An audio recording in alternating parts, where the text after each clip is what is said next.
ఆంధ్ర తెలంగాణలో తక్కువ ఫీజులతో high quality results ఇస్తున్న ఏకైక సంస్థ తిరుమల్ ఐఏఎస్ ఇన్స్టిట్యూట్. తెలంగాణలో వ్యవసాయానికి అనుకూలమైన ప్రతి ఎకరాకు రైతు భరోసా పథకం కింద ఏటా 12,000 ఇవ్వాలని రాష్ట్ర మంత్రిమండలి నిర్ణయం తీసుకున్నట్లుగా ముఖ్యమంత్రి రేవంత్ రెడ్డి తెలిపారు. ఈ నెల 26వ తేదీన గణతంత్ర దినోత్సవం నుంచి దీనిని అమలు చేస్తామన్నారు. అదే రోజు నుంచి భూమి లేని వ్యవసాయ కూలీలకు ఇందిరమ్మ ఆత్మీయ భరోసా పథకం కింద 12,000 రూపాయలు సాయం అందిస్తామని వెల్లడించారు. రేషన్ కార్డులు లేని వారికి అదే రోజు నుంచి కొత్త కార్డులు ఇవ్వాలని నిర్ణయించినట్లుగా తెలిపారు.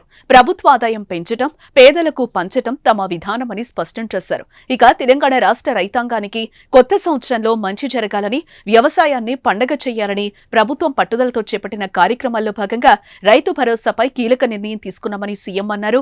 వీటికి సంబంధించి ఇప్పటి వరకు ప్రసార సాధనాలు ఊహాగానాలతో గందరగోళం సృష్టించాయని, వాటిని పటాపంచలు చేస్తూ సహచర మంత్రుల సూచనల మేరకు నిర్ణయం తీసుకుని రైతులకు శుభవార్త వినిపిస్తున్నామని సీఎం రేవంత్ రెడ్డి అన్నారు.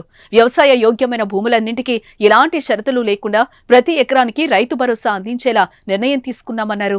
గత ప్రభుత్వం రైతు బంధు 10,000 రూపాయలు ఇస్తే తమ ప్రజాపాలనలో రైతులకు ఇచ్చిన హామీ మేరకు 2,000 పెంచి అందరికీ 12,000 ఇవ్వాలని నిర్ణయించామన్నారు.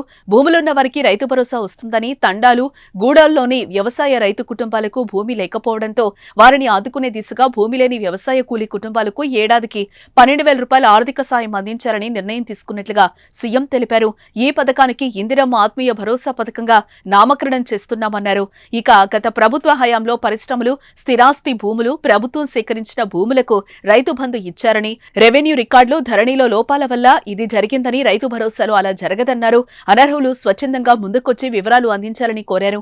రాష్ట్ర ఆర్థిక పరిస్థితులకు అనుగుణంగానే రైతు భరోసా కోసం సాయం 10,000 రూపాయల నుంచి 12,000 వరకు పెంచామని సీఎం రేవంత్ రెడ్డి వివరించారు. భూమి లేని వ్యవసాయకు సంవత్సరానికి 12,000 రూపాయలు ఇందిరమ్మ ఆత్మీయ భరోసా పథకం కింద ఇవ్వాలని నిర్ణయం చేయడం జరిగింది. ఇదే కాకుండా చాలా సంవత్సరాల నుంచి రేషన్ కార్డుల సమస్య పేదవాళ్లను పట్టి పీడిస్తుంది.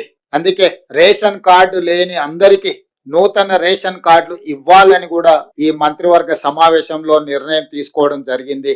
కాబట్టి ఈ అన్ని పథకాలు జనవరి 26, 2025 నుండి ప్రారంభం కాబోతున్నాయి.